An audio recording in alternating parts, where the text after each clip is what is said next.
বন্ধুরা, আমরা অনেক সময়তেই অন্যদের আমাদের প্রতি একটা আচরণের কারণ বুঝতে পারি না, আর এই রকম ক্ষেত্রে আমরা একটা হতাশা অনুভব করি। লেখক থমাস এরিকসন তার লেখা বই সারাউন্ডেড বাই ইডিয়েটসে মানুষের এই আচরণ নিয়ে বিস্তারিতভাবে আলোচনা করেছেন। লেখক তার বইয়ের মাধ্যমে মানুষের আচরণ এবং যোগাযোগের উপরে একটা নতুন দৃষ্টিভঙ্গি প্রদান করেছেন, যা মানুষের সামাজিক এবং পেশাদার সম্পর্ককে আরও কার্যকরভাবে নেভিগেট করবার ক্ষমতা প্রদান করে। লেখক একজন বিজ্ঞানী যিনি মানুষের আচরণের ডিক্স মডেল নিয়ে বহু বছর ধরে গবেষণা করেছেন। তিনি তার এই গবেষণার ফলাফল তার এই বইয়ের মাধ্যমে আমাদের কাছে তুলে ধরেছেন। লেখক তার বইতে অ্যাপেল প্রতিষ্ঠাতা স্টিভ জবসের উদাহরণ দিয়ে এটা বলেছেন যে স্টিভ জবস একজন প্রভাবশালী ব্যক্তি ছিলেন এবং তার দৃঢ়তা এবং ফলাফল ভিত্তিক প্রকৃতির কারণে তিনি প্রায়ই অন্যদের সাথে একটা সংঘর্ষে লিপ্ত হতেন।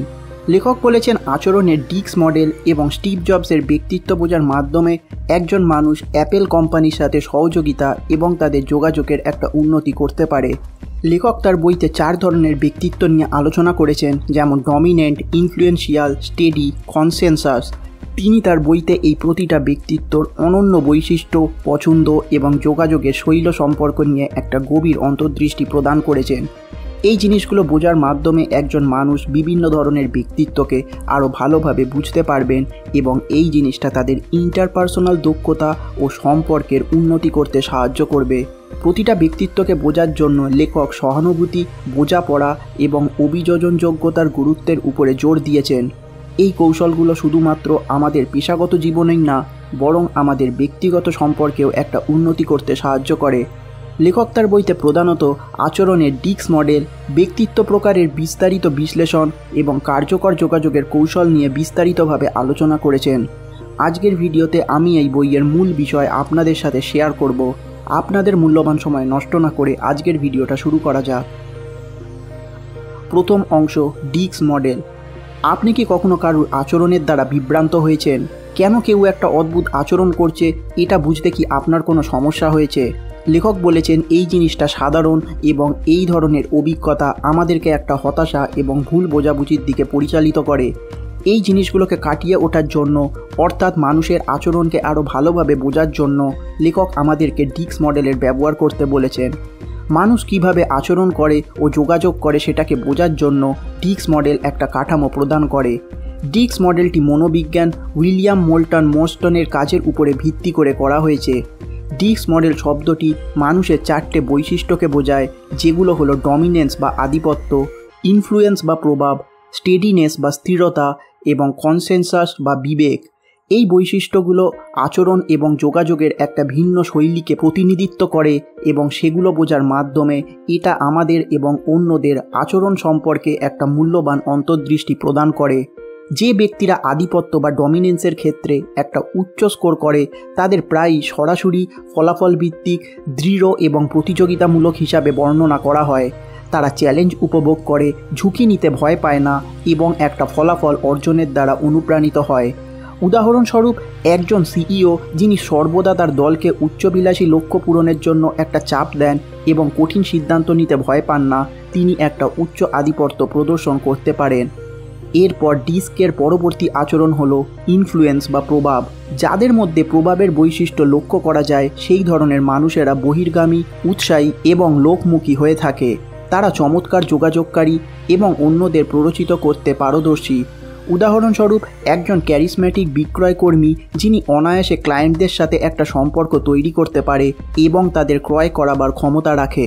ডিক্স মডেলের তৃতীয় আচরণ হলো স্টেডিনেস বা স্থিরতা, যা বৈশিষ্ট্য, ধৈর্য, নির্ভরযোগ্যতা এবং শান্ত আচরণের দ্বারা চিহ্নিত করা হয়। উচ্চ স্থিরতা স্কোরযুক্ত ব্যক্তিরা প্রায়ই একটা দুর্দান্ত টিম প্লেয়ার হয়ে থাকে, যারা স্থিতিশীলতা এবং ধারাবাহিকতাকে মূল্য দেয়। তারা সাধারণভাবে শ্রোতা হয় এবং সহযোগিতা ও একটা ভালো সম্পর্ক বজায় রাখার মাধ্যমে অনুপ্রাণিত হয়। একজন নার্স যিনি চাপের মধ্যে শান্ত থাকেন, রোগীদের প্রতি সহানুভূতিশীলভাবে শোনেন এবং ক্রমাগত উচ্চমানের যত্ন প্রদান করেন, তিনি উচ্চ স্থিরতা প্রদর্শন করতে পারেন। ডিক্স মডেলের অন্তিম আচরণ হলো কনসেনসাস বা বিবেক। যারা এই বৈশিষ্ট্যে একটা উচ্চ স্কোর করেন তারা সাধারণত বিশ্লেষণাত্মক, বিশদ ভিত্তিক এবং কঠোরভাবে নিয়ম ও পদ্ধতি মেনে চলেন। তারা নির্ভুলতা, যুক্তিবিদ্যা এবং গুণমানের দ্বারা অনুপ্রাণিত হয় এবং তারা এমন ভূমিকায় উৎকর্ষ সাধন করে যেগুলোর প্রতি একটা যত্নশীল মনোযোগ প্রয়োজন। একজন অ্যাকাউন্টেন্ট যিনি নির্ভুলতা নিশ্চিত করার জন্য প্রতিটা বিবরণ সতর্কতার সাথে পরীক্ষা করেন, তিনি উচ্চ বিবেক প্রদর্শন করতে পারেন। লেখক বলেছেন বেশিরভাগ লোকেরাই ডিক্স মডেলের এই 4টি বৈশিষ্ট্যের মিশ্রণ। আবার অনেক সময় কারুর মধ্যে 1 বা 2টো আচরণের প্রভাব বেশি করে দেখা যায়। উদাহরণস্বরূপ, একজন ব্যক্তি আধিপত্য এবং প্রভাব উভয় ক্ষেত্রেই একটা উচ্চ স্কোর করতে পারে, যার ফলে তার ব্যক্তিত্ব দৃঢ় এবং বহির্মুখী উভয়ই হতে পারে। লেখক বলেছেন ডিক্স আচরণের কোনো আচরণ অন্যটার থেকে খারাপ নয়। প্রতিটা আচরণেরই নিজস্ব শক্তি এবং একটা দুর্বলতা রয়েছে এবং বিভিন্ন ধরনের বৈশিষ্ট্য বিভিন্ন পরিস্থিতিতে কম বেশি কার্যকর হতে পারে। উদাহরণস্বরূপ, আধিপত্য নেতৃত্বের ভূমিকায় উপকারী হতে পারে, আবার স্থিরতা সহায়কের ভূমিকায় আরও মূল্যবান হতে পারে। মানুষ কেন তাদের মতো করে আচরণ করে এটা বোঝার জন্য ডিক্স মডেল একটা কাঠামো প্রদান করে এবং এটা ব্যক্তিগত এবং পেশাদার উভয় ক্ষেত্রেই অবিশ্বাস্যভাবে কার্যকর হতে পারে। আপনি কি কখনো এটা ভেবে দেখেছেন কেন কিছু কথোপকথন আপনাকে শক্তি দেয়, আবার কিছু কথোপকথন আপনাকে নিষ্কাশন করে? বা কেন আপনি কিছু মানুষের সাথে মিশে যান কিন্তু কিছু মানুষের সাথে আপনার সংঘর্ষ হয়?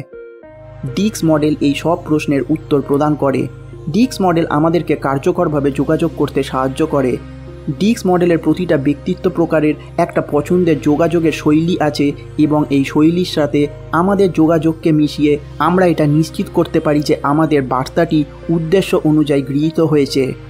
আমরা যদি এই পছন্দগুলো সম্পর্কে সচেতন থাকি, তাহলে আমরা সেই অনুযায়ী আমাদের যোগাযোগের শৈলীকে মানিয়ে নিতে পারি, যা একটা ফলপ্রসূ কথোপকথনের দিকে আমাদেরকে নিয়ে যায়। দ্বিতীয়ত, এই ধরনের ব্যক্তিত্বগুলো বোঝার মাধ্যমে আমরা আমাদের সম্পর্কের একটা উন্নতি করতে পারি। এছাড়াও এই ব্যক্তিত্বের ধরনগুলোকে বোঝার মাধ্যমে আমরা আরও কার্যকরভাবে দ্বন্দ্ব পরিচালনা করতে পারি। দ্বন্দ্ব প্রায় ভুল বোঝাবুঝি বা ভুল যোগাযোগ থেকে উদ্ভূত হয়। একজন মানুষ বিভিন্ন পরিস্থিতিতে কীরকম ধরনের প্রতিক্রিয়া দেখাতে পারে এটা বোঝার মাধ্যমে আমরা দ্বন্দ্বগুলোকে আরও ভালোভাবে নিয়ন্ত্রণ করতে পারি। ব্যক্তিত্বের ধরনগুলোকে বোঝার মাধ্যমে এটা আমাদের আত্মসচেতনতাকে বাড়াতে পারে। আমাদের নিজস্ব ব্যক্তিত্ব ধরন শনাক্ত করবার মাধ্যমে আমরা আমাদের শক্তি এবং দুর্বলতা সম্পর্কে অন্তর্দৃষ্টি অর্জন করতে পারি। এটা আমাদের উন্নতির ক্ষেত্রগুলোকে চিনতে এবং আমাদের আচরণকে আরও কার্যকরভাবে পরিচালনা করতে সাহায্য করে। অবশেষে এই ধরনের ব্যক্তিত্বগুলোকে বোঝার মাধ্যমে এটা আমাদের ব্যক্তিগত এবং পেশাগত জীবনে আরও সচেতন সিদ্ধান্ত নিতে সাহায্য করে। এর পরের অংশে লেখক ব্যক্তিত্বর প্রকার নিয়ে বিস্তারিতভাবে আলোচনা করেছেন। দ্বিতীয় অংশ, ব্যক্তিত্বের প্রকারের বিস্তারিত বিশ্লেষণ। লেখক বলেছেন ডিক্স মডেল মানুষের আচরণ বোঝার জন্য একটা কাঠামো প্রদান করে। প্রতিটা ব্যক্তিত্বের ধরন কিভাবে তাদের চারপাশের বিশ্বের সাথে একটা যোগাযোগ স্থাপন করে সেই সম্পর্কে ডিক্স মডেল একটা দৃষ্টিভঙ্গি প্রদান করে। এই ব্যক্তিত্বের প্রকৃত অর্থ কী, তারা কিভাবে আমাদের আচরণকে গঠন করে, এই জিনিসটাকে বোঝার জন্য লেখক বিস্তারিতভাবে প্রতিটা ব্যক্তিত্বকে নিয়ে গভীরভাবে আলোচনা করেছেন। সর্বপ্রথম তিনি প্রভাবশালীর ব্যক্তিত্বের ধরন নিয়ে আলোচনা করেছেন। এই ধরনের ব্যক্তিরা প্রায় দৃঢ়তা, প্রত্যক্ষতা এবং ফলাফল ভিত্তিক প্রকৃতির দ্বারা চিহ্নিত করা হয়। প্রভাবশালী ব্যক্তিরা তাদের দৃঢ় ইচ্ছা এবং সংকল্পের দ্বারা স্বীকৃত হয়। তারা লক্ষ্যভিত্তিক প্রক্রিয়ার চেয়ে শেষ ফলাফলের উপরে ফোকাস করতে পছন্দ করে। তারা উপায় সম্পর্কে পরোয়া করে না, বরং তারা দক্ষ এবং দ্রুত তাদের লক্ষ্যে পৌঁছানোর জন্য অপ্রয়োজনীয় বিশদগুলোকে কাটাতে পছন্দ করে। তারা প্রায় নেতৃত্ব দেয়, কঠিন সিদ্ধান্ত নিতে ভয় পায় না এবং তাদের কাজের জন্য দায়িত্ব নেয়। প্রভাবশালী ব্যক্তিরা চ্যালেঞ্জ এবং প্রতিযোগিতায় সাফল্য লাভ করে। কাজ যত কঠিন তারা তত বেশি অনুপ্রাণিত হয়। তারা দ্রুত পদক্ষেপ নেয় এবং বাধাগুলোকে নিরুৎসাহিত করার পরিবর্তে চ্যালেঞ্জ হিসাবে দেখে। এই প্রতিযোগিতামূলক প্রকৃতি এবং অর্জনের জন্য ড্রাইভ প্রায় তাদেরকে নেতা করে তোলে এবং তারা তাদের দলকে উচ্চাভিলাষী লক্ষ্যের দিকে এগিয়ে নিয়ে যায়। প্রভাবশালী প্রকারের কিছু দুর্বলতা রয়েছে, যেমন তাদের দৃঢ় স্বভাব কখনো কখনো আক্রমণাত্মক বা অধৈর্য হিসাবে আসতে পারে। তারা ধৈর্য এবং সহানুভূতির একটা ঘাটতি অনুভব করতে পারে, কারণ তাদের ফোকাস প্রাথমিকভাবে ফলাফল অর্জনের উপরে থাকে। এটা কখনো কখনো মানসিক শান্তির প্রয়োজনীয়তাকে ছাপিয়ে যেতে পারে, যা অন্যান্য ব্যক্তিত্বের প্রকারের সাথে তাদের বিরোধের দিকে পরিচালিত করে। এরপর লেখক ইনফ্লুয়েন্সিয়াল ব্যক্তিত্ব নিয়ে আলোচনা করেছেন। এই ধরনের ব্যক্তিত্বরা বহির্গামী, ক্যারিশম্যাটিক এবং তাদের মধ্যে ব্যক্তিগত স্তরে মানুষের সাথে সংযোগ করার একটা ক্ষমতা রয়েছে। তাদের আকর্ষণ এবং উৎসাহ সংক্রামক, যা তাদেরকে সামাজিক স্তরে জনপ্রিয় করে তোলে। তারা চমৎকার যোগাযোগকারী এবং তাদের প্রায়ই একটা ভূমিকায় দেখা যায়, যার জন্য প্ররোচনা, জনসাধারণের সাথে কথা বলা বা সম্পর্ক তৈরির প্রয়োজন হয়। ইনফ্লুয়েন্সিয়াল ব্যক্তিত্বরা এমন পরিবেশে উন্নতি লাভ করে যেখানে তারা অন্যদের সাথে যোগাযোগ করতে পারে। তারা প্রাকৃতিক অনুপ্রেরণাকারী। তারা তাদের চারপাশের লোকেদের অনুপ্রাণিত করতে তাদের ক্যারিশমা এবং ইতিবাচক শক্তির ব্যবহার করে। তাদের প্রাথমিক প্রেরণা হলো সামাজিক স্বীকৃতি এবং অনুমোদন, যা তাদের অন্যদের সাথে দৃঢ় সম্পর্ক গড়ে তুলতে চালিত করে। তারা সৃজনশীল এবং নতুন ধারণার জন্য উন্মুক্ত, যেটা একটা দল বা সামাজিক গোষ্ঠীতে উত্তেজনা এবং সম্ভাবনার অনুভূতি নিয়ে আসে। ইনফ্লুয়েন্সিয়াল প্রকারেরও কিছু ত্রুটি রয়েছে। মানুষের প্রতি তাদের মনোনিবেশ এবং তাদের উৎসাহ কখনো কখনো তাদের বিশদ উপেক্ষা করতে বা আবেগপ্রবণ সিদ্ধান্তের দিকে নিয়ে যেতে পারে। এরপর লেখক স্থির ব্যক্তিত্বের ধরন নিয়ে আলোচনা করেছেন। তাদের শান্ত আচরণ, ধৈর্য এবং স্থিতিশীলতার দ্বারা তাদেরকে চিহ্নিত করা হয়। যে কোনো গোষ্ঠীতে তারা একটা স্থিতিশীল শক্তি প্রদান করে। তারা ধৈর্যশীল, নির্ভরযোগ্য এবং সর্বপ্রতি সম্প্রীতির মূল্য দেয়। তারা একটা দলের মধ্যে ভারসাম্য বজায় রাখে। তারা এটা নিশ্চিত করে যে প্রত্যেকের চাহিদা পূরণ করা হয়েছে এবং যে কোনো দ্বন্দ্ব শান্তিপূর্ণ উপায়ে সমাধান করা হয়েছে। তারা সাধারণত নেতৃত্ব দেয় না, বরং সমর্থন এবং ধারাবাহিকতা প্রদান করে, যা অন্যদের উজ্জ্বল হতে সাহায্য করে। স্থির ব্যক্তিরা এমন পরিবেশে উন্নতি লাভ করে যেখানে তারা সাদৃশ্য তৈরি করতে এবং সেটা বজায় রাখতে পারে। তারা চমৎকার শ্রোতা। তারা প্রায়ই অন্যদের ধারণা এবং সমস্যাগুলোর জন্য একটা সাউন্ডিং বোর্ড হিসাবে কাজ করে। তারা সাধারণত ঝুঁকি গ্রহণকারী নয়। তারা যা জানে তার সাথে লেগে থাকতে এবং অপ্রয়োজনীয় দ্বন্দ্ব বা পরিবর্তন এড়াতে পছন্দ করে। অন্যান্য ব্যক্তিদের মতো এদের মধ্যেও কিছু ত্রুটি দেখা যায়। স্থিতিশীলতা এবং সংঘাত এড়ানোর জন্য তাদের আকাঙ্ক্ষা কখনো কখনো আত্মতুষ্টি বা পরিবর্তনের প্রতিরোধের দিকে তাদের নিয়ে যেতে পারে। অনেক সময় তারা সিদ্ধান্তহীনতা বা নিষ্ক্রিয়তার সমস্যায় ভোগেন, বিশেষ করে বেশি প্রভাবশালী ব্যক্তিত্বর দ্বারা। অবশেষে লেখক বিবেকবান ব্যক্তিত্বের ধরন নিয়ে আলোচনা করেছেন। এই ব্যক্তিরা বিশ্লেষণাত্মক, বিশদভিত্তিক এবং কঠোরভাবে নিয়ম এবং পদ্ধতি মেনে চলে।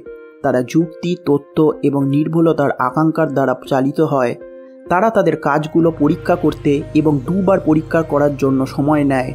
তারা কাঠামো এবং শৃঙ্খলাকে মূল্য দেয় এবং স্পষ্ট নির্দেশিকা এবং প্রত্যাশা থাকতে পছন্দ করে। বিবেকবান ব্যক্তিত্বরা এমন পরিবেশে উন্নতি লাভ করে যেখানে তারা তাদের বিশ্লেষণাত্মক দক্ষতা এবং বিস্তারিত মনোযোগ প্রয়োগ করতে পারে। তারা স্পষ্টতা এবং সর্বোচ্চ মানসম্পন্ন একটা কাজের উপরে জোর দেয়। তারা এমন ভূমিকায় উৎকর্ষ সাধন করে যার জন্য নির্ভুলতা, সতর্ক পরিকল্পনা এবং পদ্ধতিগত পদ্ধতির প্রয়োজন আছে। অন্যান্য ব্যক্তিত্বদের মতো এদের মধ্যেও কিছু ত্রুটি দেখা যায়। বিবরণ এবং নিখুঁততার উপর তাদের ফোকাস কখনো কখনো তাদের অতিরিক্ত বিশ্লেষণের দ্বারা পক্ষাঘাত হতে পারে।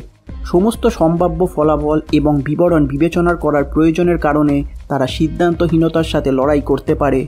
তাদেরকে অত্যাধিক সমালোচনামূলক বা অনমনীয় হিসাবেও বিবেচনা করা যেতে পারে, বিশেষত আরও লোকমুখী ব্যক্তিত্বের ধরনের দ্বারা। এর পরের অংশে লেখক কার্যকর যোগাযোগের কৌশল নিয়ে আলোচনা করেছেন। তৃতীয় অংশ, কার্যকর যোগাযোগের কৌশল।